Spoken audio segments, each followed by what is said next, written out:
Hello welcome students. आज फिर एक बार फिर आपका स्वागत है।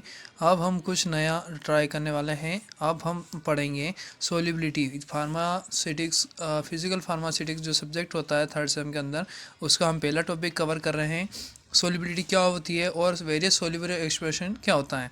फिर सबसे पहले हम पढ़ेंगे सोलिबिलिटी क्या होती है। इसको हम ग्राफिकली पहले तो मैं एक सिंपल उदाहरण देके आपको बता देता हूँ सोल्यूबिलिटी क्या होती है। कि मान लो कोई भी दो सब्सटेंस ए और सब्सटेंस बी, दोनों सब्सटेंस को मिलाने पर एक क्लियर सॉल्यूशन बनता है। मतलब एक क्लियर सॉल्यूशन बनता है, मतलब एक सिंगल फेज बन जाती है। दोनों सॉल्यूशन को मिला के सी एक सिंगल ए और बी दो सब्सटेंस है जिनको बी दोनों को मिलाने पर, मिक्स करने पर सी एक क्लियर फेज सॉल्यूशन बन जाता है, सॉल्यूशन बन जाता है। इसे क्या कहा जाता है? एक सिंगल फेज बन जाती है। इसे क्या कहा जाता है?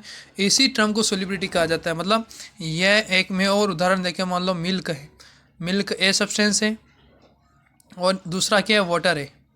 वाटर क्या है? बी सब्सटेंस है।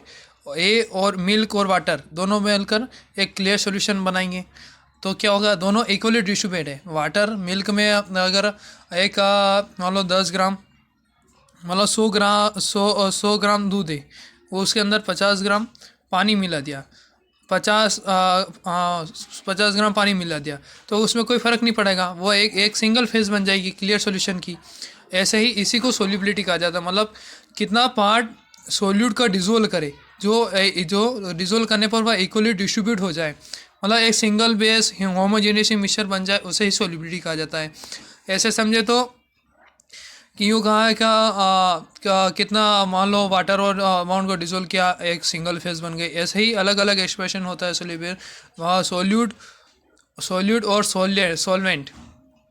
सॉल्वेंट को मिलाने पर एक होमोजेनियस मिक्सचर और एक सिंगल फेज बन जाए, इसे ही कहा जाता है सोल्यूबिलिटी। इसे सोल्यूबिलिटी कहा जाता है। कि आप इसके परिभाषा देख लेते हैं कि यहाँ पे दे रखी है बीपी में, number of part solvent required to dissolve in solute.